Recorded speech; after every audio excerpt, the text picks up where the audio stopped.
Welcome to Cruise Day Fun. My name is Joy, and this is my husband, Dan. Hey! So today we're going to talk about our fourth day on Mariner of the Seas. Our last day on this particular cruise. Yeah, it's always a sad day for me. The last day of the cruise.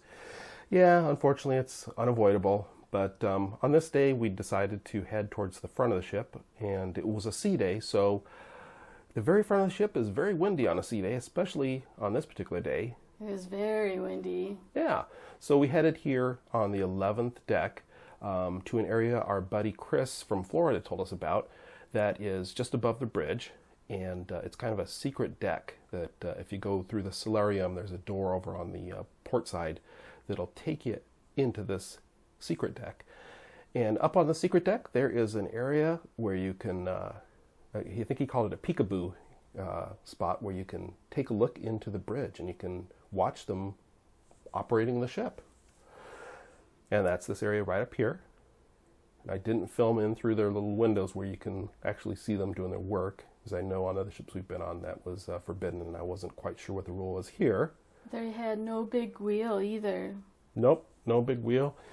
It's not quite like you see in the old movies, but they do have a map up here that shows you where the little wheel is and all the other parts of the operation of the bridge. You will see a bit of green. That was the helipad. Yeah, up through the window you can see the very front of the ship where the helipad is, yep. And that's the bridge map I was speaking of. So when you go on Mariner of the Seas, be sure to go to deck 11. That's the same deck that has the Windjammer Cafe, the buffet area, and the pool area and the solarium, and head up to this hidden deck up through the door on the port side just before the elevators at the very front of the ship. This area is a good area where you can cool off too. Yeah. Because it's nice and shady. Yep. And windy. It's very windy. It's very windy. And there's chairs there. I assume when it's not a sea day and they're in port, they'll put those out. So this might be a really good spot to have a quiet area if you want to lay out. It's so pretty, the blue sky. So after that, I headed down to get my morning coffee. Probably my second cup after breakfast, but went to Starbucks, which was very awesome. They have an actual Starbucks on the ship, and they had pretty much every drink that I get at my regular Starbucks back on land, and you can use your room key, your sign and sale card, whatever they call it, to pay for your drink. What drink did you get? I got a mocha. Nice. Good old mocha, and brought it back to the balcony and enjoyed the view there. I think this is actually, that's a shot from when we were in Nassau. That was a previous day, but same idea. So then we headed down, or at least I headed down. I don't know if you went to check out the deck 4 where the Izumi and Schooner Bar are, but I went down there to take a look at that, and it was already, quite a bit of activity there. I think I went down to the shops to get my charm, Oh, you did. Well, let's tell them a little bit more about that in a minute here. Okay.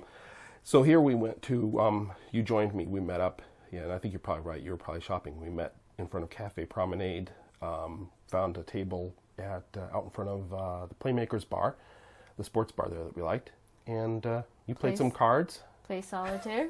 Yeah, and just kind of a laid-back sea day. It was, a sea day is maybe more enjoyable when it's not the last day, because you're kind of looking forward to the next port and more time on the ship. I agree.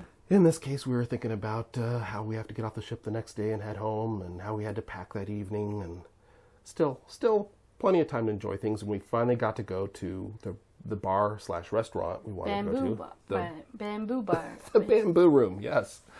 And so we went there and checked out the drink menu and got a couple small plates to enjoy. I got the Bamboo Swizzle, which is a whiskey-based drink that had cinnamon and citrus flavors, as I recall. And I think it also had mint in it. There's a picture of it here. It reminded me of a mojito. Yeah, kind of similar with the fresh herbs in it, but definitely had a unique taste to it. But like you always say, it's good to try new things when you're on a cruise. Definitely. So then we had the Hawaiian barbecued pork sliders. Yeah. They were good. Yeah, I really enjoyed them. And I think this was more my speed. So I think you had one and I had two. Yes. I was fine with that. And we also got another plate. You remember what that was? we had the tuna pokey. Pokey. Yeah. It was like, what do you call it? Like ahi tuna with... seasoning, and had edamame, and some seaweed on top. So you had 2 of those and I had 1 of those. So it evened out. Yes. Yeah. It was good. I like that kind of thing. Yeah. It was good. And there were little wonton cups. That's kind of cool. Right. So earlier you were mentioning, well, here you can kind of see how rough the seas were that day. Yeah. And this is the only day of this cruise where the seas were really rough and you could really feel it. Otherwise, you almost felt like you're in a building, especially when you're in the Royal Promenade. Which you mentioned the Royal Promenade earlier, your shopping you were doing. Yes, I was shopping for my last charm. Every day they had a charm going on where you'd get a charm every day of the cruise. And you'd put it on a bracelet that they gave you on the beginning. Do you remember what some of the charms were? Like sunglasses, a palm tree, a little turtle. So all very cruise themed. Right. Very nice. So then we headed up to Jamie's Italian, and here you can see some of the souvenirs, cookbooks, and different things that they sell there. I think they even have cutting boards you can buy with Jamie's Italian printed on it. And there's my lovely wife, about ready to enjoy some Italian food. Next to a window. Of course.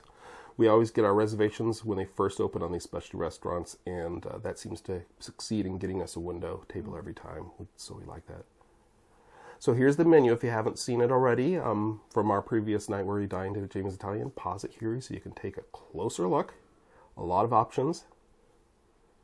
I think our favorite was that meat plank from that first night. Oh yeah, that was so awesome. good. Yep. But on this night, I decided to try the Eggplant Parmesan. And this is what came out, and I guess I didn't look very close to the menu, and I didn't ask any questions, so I was expecting a traditional breaded eggplant parmesan, and this is more of a lighter fare, vegetarian, healthy option, I guess I'd call it. So you were hungry after you ate it? Yeah, it still? was. I wasn't that hungry going in, so it was kind of okay, but I wasn't crazy about it. It was roasted eggplant and balsamic with sauce and cheese. And you got? I got one of my favorites, creamy penne carbonara. Yeah. And carbonara has egg, and it also has bacon. So it's very rich in cream and Parmesan cheese. It's so delicious. Yeah, it looks very rich. Mm-hmm. Wow. It's creamy and yummy. Sounds good.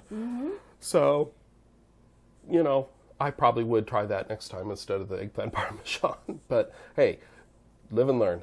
So then, of course, we had to get dessert. I stuck with what I got the first time, but you tried something different because you got pavlova before. Right, and this time I just tried the vanilla ice cream with smashed honeycomb. Yeah. And it was actually seemed like it was more fried than smashed. Maybe they smash it and fry it, or fry it and smash it.